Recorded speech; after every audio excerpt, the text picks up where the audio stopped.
Boa noite, gente. Estamos aqui de novo juntos neste momento pra gente estudar, né? Porque se a gente não estudar, como é que vai ser nossa vida, hein? Vamos iniciar falando sobre o hospital hoje. Nossas aulas estão quase acabando, mas a gente vai concluir com grande louvor, digamos assim, em sala, né? Pelo menos uma aula ou duas vão ser em sala. E eu quero muito saber de vocês como é que estão essas aulas. Mandem por e-mail, se puderem, falar, não, professora, tá dando para entender, ou não tá dando para entender, você tá falando muito rápido. E eu acredito muito, gente, que a gente realmente volta este mês, tá? Tô muito confiante nisso. Estou aguardando aí um posicionamento mais correto, né, digamos assim, mais certinho da secretaria junto com a da guia, com a coordenação, com a direção, mas a gente volta em nome de Jesus. E aí eu quero saber de vocês, se vocês lembram o que a gente falou na última aula. A gente falou de planejamento na última aula. Planejamento de enfermagem, falamos das etapas do planejamento, né? E aí hoje a gente entra para entender o que é o hospital, que é o lugar que vocês vão trabalhar inicialmente. Depois vocês vão passar no concurso e vão para o SAMU, vão para postinho de saúde, para uma clínica, né? Para onde Deus mandar e os caminhos de vocês forem. Então vamos lá. O hospital é a parte integrante de um sistema de saúde que tem a finalidade de oferecer assistência preventiva, assistência curativa, bem como reabilitar o indivíduo, sua família e comunidade. Existem hospitais públicos e hospitais privados. Os públicos podem ser federais, estaduais e municipais. Os privados podem ser conveniados com o Sistema Único de Saúde, SUS. O hospital de ensino é o local que se desenvolve atividades práticas dos cursos da área da saúde. Neles são presentes o ensino, a pesquisa, a extensão e a assistência. Então, o hospital, no geral, gente, é, digamos, um local onde vai se prestar assistência ao paciente. Então, esse indivíduo, esse paciente, ele vai lá para fazer tanto a parte de prevenção quanto a parte de cura. Professora, e quando não tem a cura, vem o óbito? Gente, infelizmente é a consequência. Muitas vezes, quando busca o serviço de saúde, é muito tarde, no caso do câncer, por exemplo, né? E o correto é o que? A gente fazer a prevenção. Então, a gente faz prevenção fazendo palestra, né, no postinho com os nossos pacientes, fazendo visita domiciliar, né? Tudo isso de saúde coletiva vocês devem lembrar. Não foi eu que dei essa matéria, mas acredito que vocês lembrem de algo. Vocês devem também ter visto a saúde pública 1 ou saúde pública 2. Então, o hospital ele também faz parte desse processo, só que dentro da parte, digamos, de assistência, de prestação de assistência com base na internação do paciente, na cirurgia que ele tem que fazer, na internação na UTI, tá? E quando se fala aqui, hospital de ensino, quer dizer o quê? O hospital de ensino seria um hospital onde os alunos, no caso vocês, estagiários, vão lá aprender as atividades práticas dos cursos da área de saúde, no caso técnico de enfermagem, a faculdade de enfermagem, medicina, técnico de radiologia, enfim. Então, dentro do hospital ensino, está presente o ensino que está sendo prestado, a pesquisa que é feita de campo dos alunos com os pacientes, dos pacientes com os alunos, a extensão desse vínculo, né, de estágio com a parte toda de assistência prestada ao paciente e a própria assistência, tá bom? Quais são as funções do hospital? O hospital é uma empresa, gente. Para ficar muito claro para vocês, o hospital e uma empresa como o McDonald's, por exemplo, eles têm poucas diferenças, né? A diferença óbvia é a questão de um ser do ramo alimentício e outro ser do ramo da área da saúde, prestação de serviços, né? Então, o hospital é uma empresa complexa que necessita de organização administrativa, equipamentos e materiais específicos para receber e tratar o indivíduo que busca atendimento de saúde.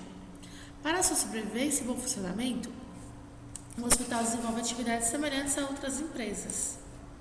Então, quais são essas funções de empresa dentro do hospital? Função técnica, gerando a produção de serviço, é o próprio fazer na instituição, ou seja, nós temos que fazer diariamente diversas atividades para o hospital funcionar, para nós atendermos os pacientes. Função comercial, porque as atividades são remuneradas, o serviço é cobrado do cliente. Professora, mas do público não é cobrado. É cobrado na forma de impostos, lembram? Que isso também é visto na matéria de saúde pública, saúde coletiva. Então, na forma comercial, dentro do hospital público, o paciente já pagou por aquele serviço que está sendo prestado para ele. Financeira, envolvendo a entrada e saída do capital, né? Porque entra e sai serviço, entra e sai dinheiro, seja do público ou seja do privado. Segurança, porque há necessidade de proteção do paciente, do pessoal que atua ou frequenta a instituição. Deve ser entendida em sentido amplo, inclusive na proteção contra as infecções hospitalares e acidentes, danos ao material e equipamentos. A segurança aqui dentro, ela entra bem abrangente. Então, o paciente tem que ser protegido e o funcionário também, né? De pessoas, né? De bandidos e tudo mais. E, além de tudo, o paciente tem que ser protegido quanto à infecção hospitalar. Isso também é uma forma de segurança, se você fornecer segurança ao paciente. Acidentes como queda, né? O paciente cai muito da maca quando não tem assistência de enfermagem correta, gente. Ele escorrega no banheiro. E acidente de trabalho conosco, né? Se a gente não tem muita atenção, isso pode acontecer. Não deve, mas acontece. Danos ao material, no caso, material nosso de bolso, como, por exemplo, estetoscópios, manômetro, o termômetro, luvas, né? Então, assim, isso tudo é para gerar segurança. A gente tem que tratar, primeiramente, a questão da atenção nas atividades que a gente está fazendo para poder ter segurança e fornecer ao paciente e a nós. A contabilidade, oferecendo transparência do movimento financeiro, inclusive estatística de atendimentos, cuidados prestados e procedimentos adotados. Então, a questão da contabilidade, quando o paciente ele recebe os gastos que ele fez, ele recebe, né, a fórmula explicativa. Ó, foi usado um rolo de algodão de 50 metros, né? Ah, mas o que foi isso tudo? Um rolo de algodão de 50 metros. Gente, mas vocês botaram esses algodão em mim? Ele pode se questionar quando é no privado, né? Então, ele recebe todos os detalhes de quanto custou cada equipamento, cada material que foi utilizado com ele. E pro particular vem dessa forma, e pro público, às vezes, né, eu já vi relatos de pessoas falando, inclusive ex-alunos, que chegou em casa, digamos, a conta do SUS da menina, da ex-aluna, quanto que foi o gasto com ela no parto dela, que ela teve parto no SUS. Desculpem, bocejei naturalmente, esse calor deixa a gente muito mole, né? É assim mesmo. Então, o que acontece?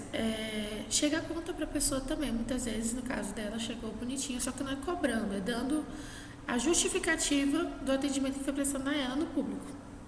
E na forma administrativa, as atividades hospitalares necessitam ser planejadas, organizadas, coordenadas, controladas e ter um comando. Porque tem que ter uma chefia à frente disso, né? Por isso que a gente fala do supervisor de enfermagem, do diretor de enfermagem, do gerente de enfermagem, fala também do diretor geral, do diretor administrativo, tá bom? As seguintes atividades contribuem para garantir a prestação de serviço e atender às funções do hospital. Então, o hospital tem várias funções. Para a gente entender exemplos dessas funções, como função preventiva, qual seria a principal função do hospital? No acompanhamento da gravidez normal e do parto, na supervisão do crescimento normal e desenvolvimento da criança e do adolescente, na casa da pediatria, né, que o médico faz esse acompanhamento, controle das doenças contagiosas, principalmente no caso de doenças transmissíveis dentro do setor que é altamente contaminado, prevenção de doenças de longa duração, como paciente que está com um câncer, né, paciente oncológico, ele é de longa duração, então se faz prevenção de doenças oportunistas que podem atingir esse paciente porque ele está com a imunidade baixa. Prevenção da invalidez física e mental, educação sanitária, saúde ocupacional. A validez física e mental é a questão mesmo do paciente estar sendo preparado para aquela nova fase dele. Se ele teve que amputar um membro, por exemplo, ou se ele perdeu um ente querido, né, no acidente, se sobreviveu ele. Então, assim, tudo é preparado, tudo a gente tem que fazer prevenção para evitar um dano irreversível nesse paciente. Educação sanitária, a gente vai ensinar ele a se cuidar em casa quando ele receber alta, por exemplo. E a saúde ocupacional envolve nós. Então, a saúde ocupacional é totalmente preventiva. O setor que é responsável por cuidar de saúde dos funcionários do hospital chama SESMIT, e a função dele é fazer a saúde ocupacional funcionar, é fazer com que o colaborador, né, o funcionário, ele tenha EPIs para poder trabalhar, ele não fique sobrecarregado, que ele não pegue peso à toa, tudo é ensinado a ele para poder ele não adoecer também e não acabar virando paciente. Já como função educativa, o hospital tem como campo prático para estudantes dos cursos de graduação e pós-graduação da área da saúde, que entra também vocês, porque não está aqui escrito como curso de graduação, mas entra como educação continuada dirigida à equipe que trabalha na instituição, educação e saúde dirigida ao público em geral, tá?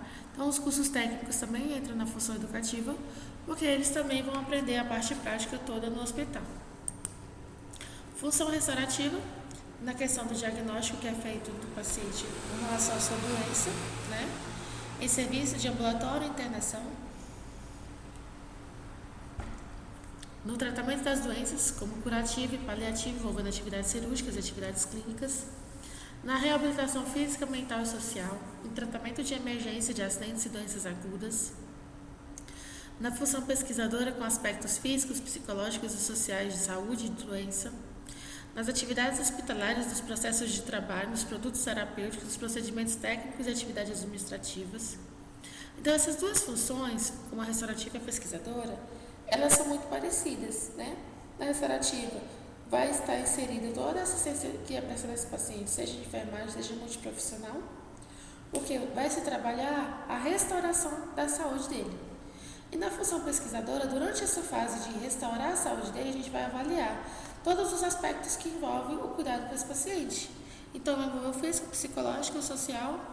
E dentro disso, gente, a gente aprende muito. A gente aprende, assim, de uma forma muito enriquecedora. Porque você acaba trocando experiência com o paciente, da vivência dele com aquela doença, por exemplo, também. Aí a gente tem a fase de classificação dos hospitais. A classificação de hospitais envolve aspectos administrativos, envolve a estrutura física, envolve recursos humanos e desempenho da instituição. Existe uma série de critérios para classificar os hospitais. A vantagem da classificação é permitir o estabelecimento de condições mínimas para ser autorizado o funcionamento do hospital. Então, assim, quando se classifica os hospitais, é para justamente ter toda a gama de oportunidades, digamos assim, para esse paciente conseguir estabelecer melhores formas de avaliação com relação ao cuidado dele, tá? Pode-se classificar, então, os hospitais sobre aspectos clínicos e aspectos administrativos. Segundo os aspectos clínicos, os hospitais podem ser gerais e especializados. Os gerais, então, são capacitados a receberem pacientes de várias especialidades clínicas ou cirúrgicas, podendo ser limitados a um grupo etário. Ficou melhor assim, né? Por exemplo, hospital infantil, hospital geriátrico, né? Então, ele vai receber pacientes de várias especialidades, mas ele pode limitar a idade desse paciente, tá? Então, por exemplo, várias especialidades, mas com idades mínimas ou máximas. O HMIB, por exemplo, o HMIB só aceita pacientes no caso de parto, né? Ele não aceita adulto, né? A única adulto lá permitida, digamos, é a mãe. Especializados são capacitados a receberem pacientes predominantemente de uma especialidade, como, por exemplo, área de psiquiatria, área de oncologia, etc. Atualmente, a tendência é colocar os pacientes em qualquer tipo de patologia nos hospitais gerais em unidades de internação específicas, que hoje em dia a gente mais utiliza dessa forma. Por exemplo, o Sírio-Libanês é um hospital especializado com área oncológica, mas também lá tem atendimento com a área cardiológica, área neurológica, tá? Só que dentro, o maior gama deles, digamos, é a área oncológica, e lá dentro tem as subdivisões. Quanto ao aspecto administrativo, de acordo com as propriedades de manutenção, os hospitais podem ser oficiais e particulares. Os hospitais oficiais são governamentais, é, federais e... Opa, o que eu fiz aqui, meu povo? Tá, então vou colocar aqui, vou voltar. Hospitais oficiais governamentais federais, estaduais e municipais. Então, no caso dos hospitais oficiais, são relacionados ao governo, né? Como como é o nome? A só de base, né? É considerado um hospital oficial. E no interior, por exemplo, gente, vamos ver lá no Goiás. O hospital do município de Niquelândia é um hospital municipal, logo um hospital oficial. O hospital de Goiânia, né, o Hugo, é um hospital estadual, logo também é um hospital oficial.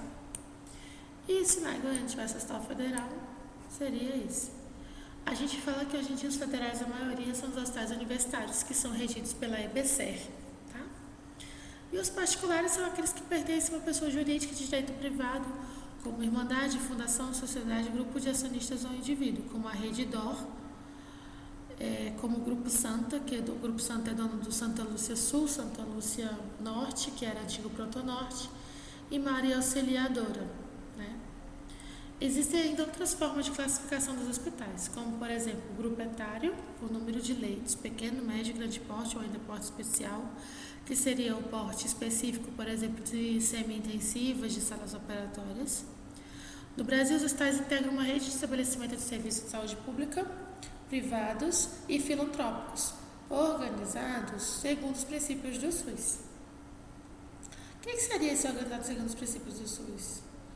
Os princípios do SUS não envolvem universalidade, equidade, não envolvem integralidade. Então, tudo isso, a regionalização, tudo isso que envolve o SUS, também vai estar tanto para o público quanto para o privado. Tá? O SUS, ele rege isso também. Desse modo, a assistência hospitalar prestada à população se faz por meio de instituições públicas contratadas, conveniadas e cadastradas no SUS. Existem vários tipos de unidade na rede assistencial, dentre eles alguns são. Então, dentro disso tem vários tipos. O hospital especializado, que é o mais capacitado de assistir predominantemente pacientes portadores de uma determinada especialidade, como a gente já falou, do só oncológico, né? O hospital geral é aquele capacitado a assistir vários pacientes das diversas especialidades clínicas e cirúrgicas, podendo ser limitado a um grupo etário, como o só infantil, que a gente já falou do HMIB, ou determinado grupo de comunidade, hospital militar, como HFA e HMAB, ou a finalidade específica dentro de hospital de ensino, como o Hospital Universitário de Brasília, que é o HUB, que é regido pela EBC. Hospital dia, modalidade de atendimento hospitalar, no qual o paciente utiliza o serviço da instituição, na maior parte do dia para fins de tratamento ou fins de reabilitação. Então, aqui no hospital dia, o paciente não vai ficar internado, tá? A gente pode até falar como exemplo uma UPA da vida, né? Ela atende o paciente, mas ela não tem regime de internação. O ambiente hospitalar, gente. O hospital possui características próprias que o diferenciam de outras instituições, inclusive de saúde. Muitas de suas áreas funcionais devem ser independentes e se interrelacionarem de forma a favorecer o funcionamento eficiente de todos os seus componentes e não de partes desagregadas. Então, cada hospital ele tem sua característica, cada empresa ela tem sua característica, cada hospital também. A principal meta de um hospital é proporcionar assistência adequada aos pacientes, utilizando todo o seu potencial, mas considerando os limites do seu conhecimento de tecnologia de organização das atividades humanas. E essa organização de atividades humanas seria, no geral, voltada mesmo para a equipe multiprofissional. Muitas vezes, recursos institucionais são escassos, por isso os integrantes da equipe devem evitar o desperdício de materiais, medicamentos e outros gastos necessários. Por quê, gente? No hospital público, a gente sempre vê que está faltando material. Não sei se vocês viram hoje no Metrópolis, lá no Instagram, no Facebook, no próprio site do Metrópolis, né, que é um jornal, acho que no Correio Brasileiro também estava, não me recordo, que os hospitais, os funcionários do hospital de base estavam fazendo vaquinha entre eles para comprar papel higiênico e, salvo me engano, sabonete líquido. Então, assim, é muito surreal isso. Como que o hospital público está faltando isso, sendo que o governo tem que liberar obrigatoriamente verba e não deixar faltar? É a saúde das pessoas que está em jogo. Então, assim, é inadmissível você ler aquilo. Me deixou muito triste, porque o que eu estava tentando visualizar era que o IGES estava fazendo uma boa coordenação, né? E mostrou pra gente que não, que também tem muitas falhas, né? Que não é para acontecer porque a gente está mexendo com vidas. O hospital, então, deve assegurar ao paciente uma assistência qualificada por meio de melhor organização do corpo clínico, que esse corpo clínico são os médicos, fisioterapeutas, enfermeiros, fonoaudiólogos, técnicos de enfermagem. Também deve assegurar ao paciente a existência de pessoal competente e de serviços complementares de diagnóstico e tratamentos adequados. O ambiente hospitalar precisa ser confortável, por isso a equipe de enfermagem deve proporcionar ao paciente ambiente com climatização adequada. Isso muitas vezes pode ser conseguido apenas com ventilação natural. Então, assim, no público, a gente não tem ar-condicionado no público, não tem ventilador funcionando, abre a janela. Porque o paciente não pode ficar passando nem calor demais nem frio, porque ele vai piorar o quadro de saúde dele. Iluminação eficiente, tanto para facilitar a realização dos procedimentos, quanto para observar a coloração da pele do paciente, né? Tem que estar com uma boa iluminação. A iluminação pode ser natural ou artificial, né? De preferência que de dia a gente use a forma natural e à noite a gente utiliza as lâmpadas, por exemplo, porque a gente tem que ter o ambiente com todas as lâmpadas funcionando daquele setor para a gente visualizar principalmente a coloração da pele do paciente ou realizar qualquer tipo de procedimento com ele. Ambientes livres de odores, porque, gente, quem é que gosta de mau cheiro? Aí você imagina no hospital. Não dá, né? Então, isso pode ser garantido por meio da observação quanto à presença de lixo, limpeza de sanitários, higienização do próprio paciente. Odores específicos advindos de feridas ou de determinadas patologias merecem cuidados específicos pela equipe de saúde. Também pode ser feito o controle de barulho interno e externo, porque a enfermagem deve tentar eliminar os ruídos de carrinhos, rodízio de equipamentos, macas, ranger de portas, deve utilizar calçados que provoquem menos barulho ao caminhar e também evitar e não permitir sons como músicas, alto-falantes, sistema sonoro e volume alto. Vale ressaltar que no hospital o ambiente precisa ser silencioso para garantir repouso e tranquilidade, tanto da equipe quanto dos pacientes e acompanhantes. Então, toda a questão da higiene por causa do odor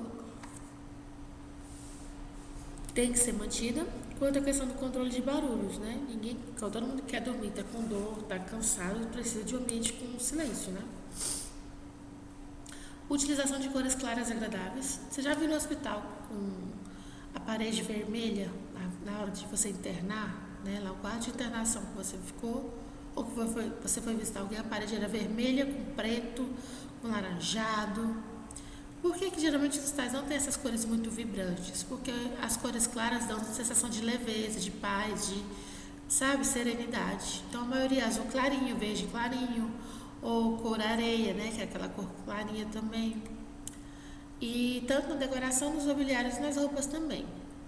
Acolhimento ao paciente e à família. O paciente e a família precisam se sentir acolhidos e respeitados como seres humanos. É o que a gente fala desde o início, né? Acho que desde que eu comecei a lecionar para vocês, a gente fala muito de acolhimento e humanização. E eu já entro em humanização aqui embaixo. A equipe de saúde deve desenvolver ações para uma assistência com qualidade, personalizada, conforme as necessidades individuais. Desse modo, deve-se prestar atenção às queixas do paciente e dos familiares, buscar a solução para os seus problemas, tomar a iniciativa de se aproximar do paciente e da família, ouvi-los, demonstrar otimismo em relação ao seu tratamento,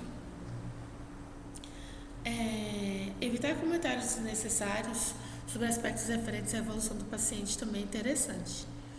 Então, às vezes você está vendo que o paciente está lá com uma herpes, aí você vai e fala para o colega, estou cuidando do paciente que tem herpes, aí o outro vai e fala, aí alguém escuta. Aí isso gera uma fofoca, aí todo mundo vai saber que o paciente do quarto 504 tem herpes. Tem necessidade disso acontecer, gente? Não tem, né? Então, assim, a gente tem que ser humano com o nosso paciente.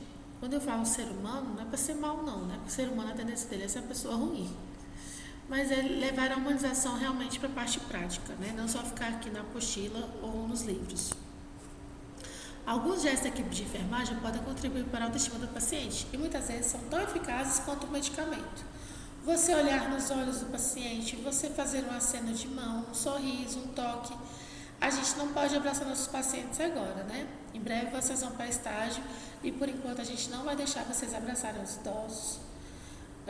Vocês vão poder fazer os cuidados, né? Com todas as precauções, usando todos os materiais, mas nada de abraçar ainda, porque a gente não pode ainda abusar da sorte, né? O coronavírus ainda está presente, a gente não sabe quando é que ele vai diminuir realmente o pico dele e a gente conseguir ficar, digamos, imune realmente a ele, né? Precisa da vacina, e enfim. Então, por isso, o toque ainda em relação ao abraço não pode, mas você pode sorrir para o paciente. Professora, eu vou estar de máscara, de face shield, vou estar de touca, o paciente também reconhece. Os seus olhos serão a forma de você sorrir para as pessoas, gente. Outros gestos também podem causar sensação de medo, sensação de insegurança, podem significar rejeição, tais como demora no atendimento às suas necessidades. Gente, eu falo tanto isso, meu Deus do céu. Vocês precisavam ver minha cara agora, lembrando de uma situação. Que uma vez eu estava com minha mãe, né? Minha mãe internada, e o soro da minha mãe estava acabando, estava no finalzinho. E eu não queria que ela perdesse o acesso. Eu sabia que ela tinha outro soro, e aí eu fui pedir, né? Eu toquei a campainha, ninguém veio. Aí passou 5, 7 minutos, eu fui lá no posto de enfermagem. Oi meninas, tudo bem? Então, o soro da minha mãe, do quarto tal, tá acabando. Eu acho que tem outro, né? Para não perder o acesso, vocês podem ir lá, por gentileza, daqui a pouco, porque ele tá acabando. Eu acho que por cerca de no máximo 5 minutos ele tá acabando. Elas viraram para mim, elas não sabiam que eu era enfermeira, gente, não sabiam. Elas viraram para mim e falaram assim: tem como você só fechar lá? Eu me fiz de sonsa. Fechar o quê?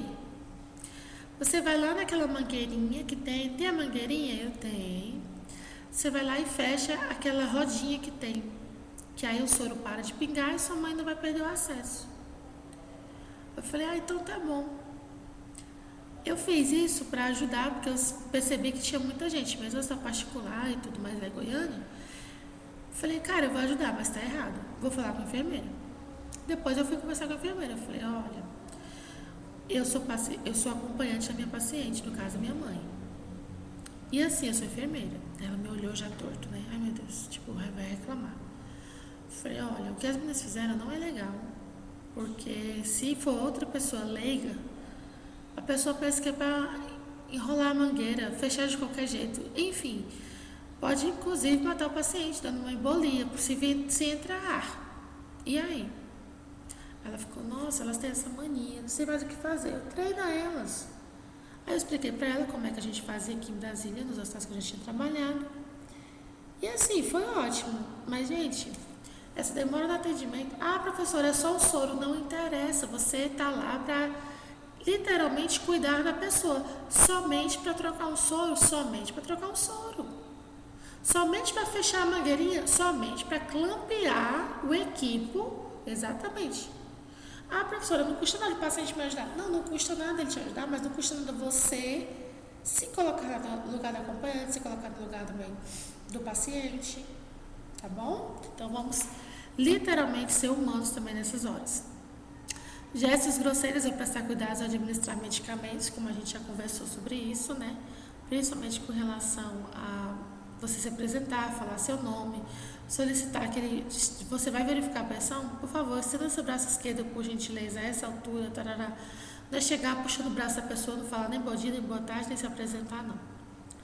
Discussão com o paciente familiar, você não pode discutir com o paciente uma doença familiar. Só se ele desrespeitou você, mesmo assim você não vai discutir. Você vai informar a enfermeira, você vai informar o segurança, e aí serão tomadas as medidas cabíveis.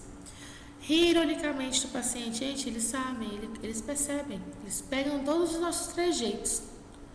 Tratar o paciente pelo número do leito e não pelo nome. Falar para o paciente assim, e aí, paciente 10? Ele tem nome. Seu José da Silva Sauro. É assim que ele vai, se o nome dele é esse, é assim que você vai chamar ele. Não é pelo número do leito, ele tem nome. Tudo isso compromete a recuperação e a qualidade do serviço que a gente está prestando, tá, gente? Então, tudo depende, na maioria das vezes, do nosso atendimento. Com relação ao que o técnico de enfermagem precisa saber em relação aos controles utilizados pela enfermagem. Considera-se controle como meio de orientação e comunicação. Segundo nosso amigo Fayol, nas primeiras aulas que a gente estudou em sala de aula de saúde de administração e enfermagem, controlar é velar para que tudo ocorra de acordo com as regras estabelecidas e ordens dadas, ou seja, de acordo com o planejamento que foi feito. E aí a gente entra na explicação de infecção hospitalar.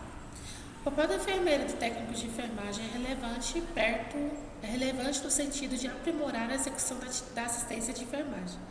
Os procedimentos realizados devem ser livres de riscos tanto para os profissionais quanto para os clientes, acompanhantes, comunidade e meio ambiente. Então, nosso papel como equipe de enfermagem é literalmente fazer os procedimentos adequados seguindo as regras corretas, principalmente regras de higiene, de asepsia, de antisepsia, O combate à infecção hospitalar é uma tarefa complexa e merece a atenção de todos os integrantes da equipe de saúde e dos nossos governantes. A expressão infecção hospitalar é empregada para designar a infecção adquirida após a admissão do paciente no hospital e que se manifesta durante a internação ou após a alta, se puder ser correlacionada com a hospitalização e os procedimentos. O técnico de enfermagem, como integrante da equipe de enfermagem, deve ter consciência da sua atuação no processo de prevenção e controle de infecção hospitalar. Então, vocês, gente, são a parte primordial para evitar a infecção hospitalar. Porque durante a internação, você está responsável pelo seu paciente, Então, vamos lá. Aqui. Então, o técnico de enfermagem também tem que participar de reuniões com a comissão de infecção hospitalar, quando solicitado, para tomar conhecimento e colocar em prática as normas e rotinas que foram padronizadas na unidade, visando a proteção do paciente e a sua. A comissão de infecção hospitalar é a CCIH, Que é controle de comissão de infecção hospitalar. Comissão de controle de infecção hospitalar. Participar de treinamento e reciclagem sobre procedimento de risco, prevenção de infecção hospitalar. Conhecer e colocar em prática as normas para a desinfecção do centro cirúrgico, berçário, lactário, laboratórios, unidades de internação e demais outros setores, como o PS, que é o primeiro atendimento do paciente no hospital. Auxiliar no controle de fluxo de pacientes, de visitas, de material esterilizado, material contaminado, do lixo hospitalar e da rouparia. Ter especial atenção no manuseio de material descartável esterilizado. Dar atenção especial aos equipamentos de proteção individual, principalmente agora, depois da pandemia. Quando a gente já tinha cuidado com a EPI antes, já tinha toda uma prevenção, agora triplicou isso, Não dobrou não, triplicou.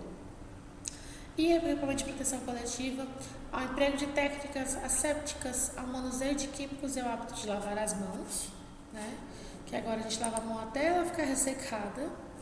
Deverão comunicar ao enfermeiro qualquer alteração observada no paciente e na unidade que possa provocar uma infecção, para que as medidas de controle e prevenção possam ser tomadas e comunicadas à Comissão de Controle de Infecção Hospitalar. A atenção desses profissionais direcionada para as medidas profiláticas e de controle garantirá a qualidade da assistência oferecida à comunidade.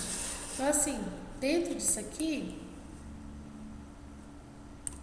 existe todo um controle da Comissão de Controle de Infecção Hospitalar, da CCIH. E ela, junto com a equipe de enfermagem, vai estar diretamente ligada nas medidas de controle e prevenção, para evitar a infecção hospitalar com esse paciente.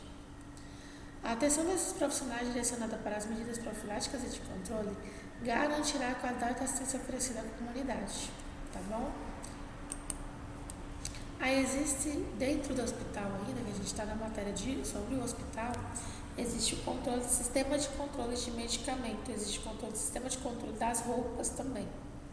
Esse sistema de controle de medicamento, a gente já falou sobre ele lá na matéria de administração de recursos materiais nas unidades de enfermagem, Acho que é uma aula retrasada, se eu não me engano. Mas aqui eu dou uma exemplificada sobre o que a gente já falou. O sistema de controle adotado pela unidade deve ser contínuo e atualizado, porque cada unidade do hospital vai trabalhar de acordo com o que é a sua realidade. O centro cirúrgico trabalha com um tipo de sistema de controle de medicamento, as internações vão trabalhar com outra, clínica cirúrgica, clínica médica, UTI, berçário.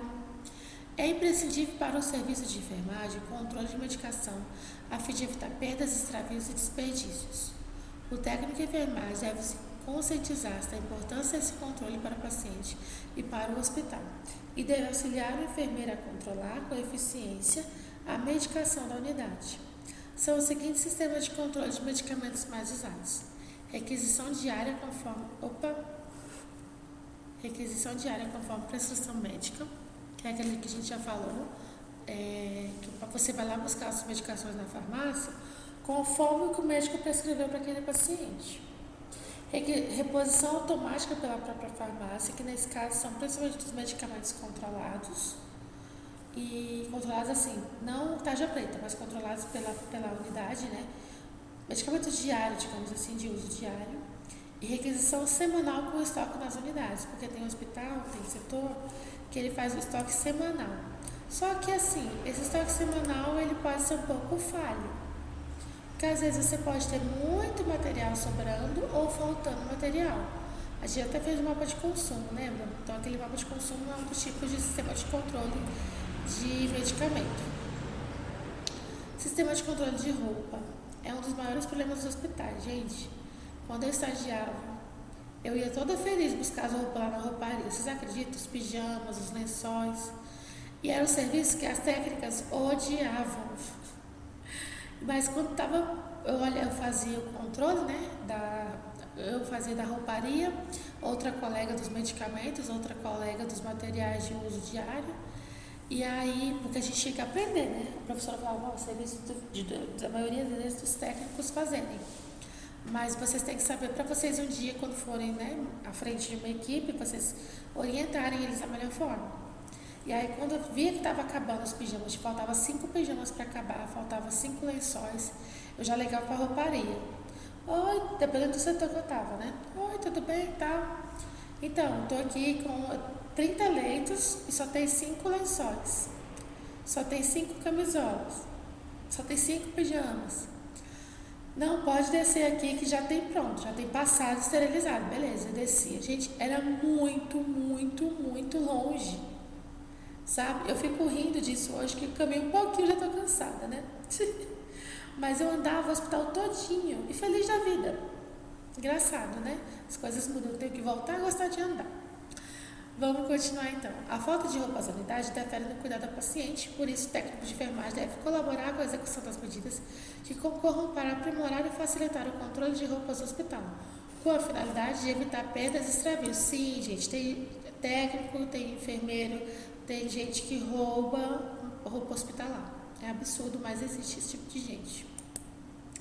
Então tem que evitar perdas e extravios. O sistema de controle de roupa mais usado no hospital são o hall de roupas, que fica lá aquele número de roupas já, né? Tipo, vai acabando, vai repondo. Sistema de troca diária, que é controle feito pela lavanderia, ou seja, o paciente recebeu alta, todo aquele material dele vai ser colocado pela lavanderia, logo ele tem que ser reposto, né? Rouparia em todas as unidades com entrosamento com a lavanderia seria um sonho, gente, mas eu nunca trabalhei no hospital que tem rouparia em todas as unidades, infelizmente. Reposição de roupa dependendo da necessidade também. O paciente teve vômito, teve diarreia, sujou a roupa, tem que ter outra para ele de reserva. E existe o sistema de controle de material e equipamentos.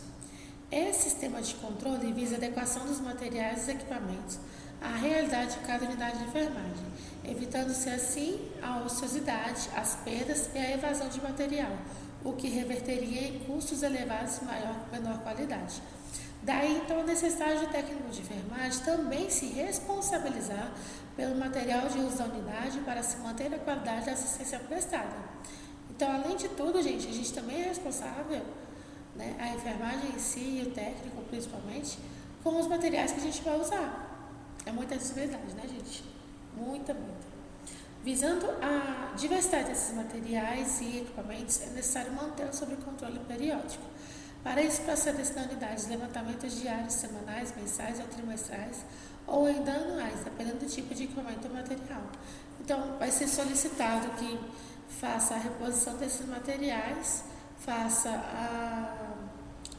a prevenção para esses materiais não estragarem, né, se eles estiverem com dano, com algum tipo de defeito, tá bom?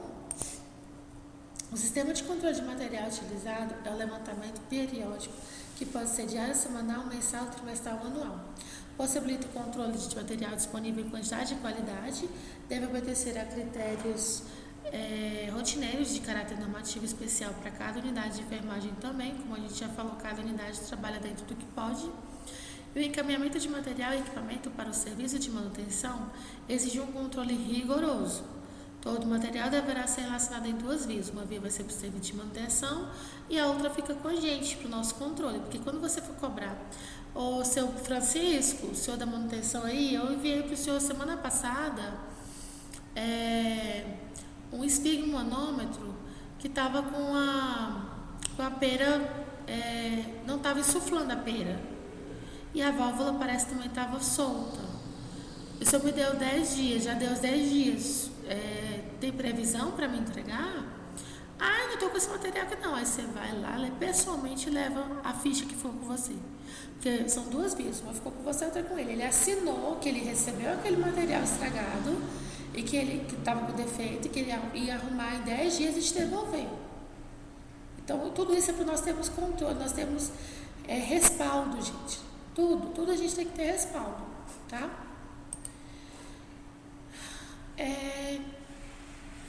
Não tá fácil, né, a gente passar por tudo isso, mas eu acho que a gente está se acostumando de uma certa forma. Eu espero que a aula de hoje tenha sido bacana, né? Foi uma aula rápida, mas uma aula proveitosa, acredito eu, que é um assunto legal para a gente conversar, que é sobre o hospital. Então, eu desejo a vocês que os seus sonhos sejam inspiradores e que o descanso seja recuperador. Se vocês estiverem assistindo essa videoaula à noite, desejo boa noite. Se for de manhã, bom dia. Se for à tarde, boa tarde. E fiquem bem, tá? Em breve a gente volta, em breve os estágios estarão, em nome de Jesus, disponíveis para vocês irem para o campo de estágio com toda a segurança possível, né? E é isso. Espero revê-los em breve e até logo.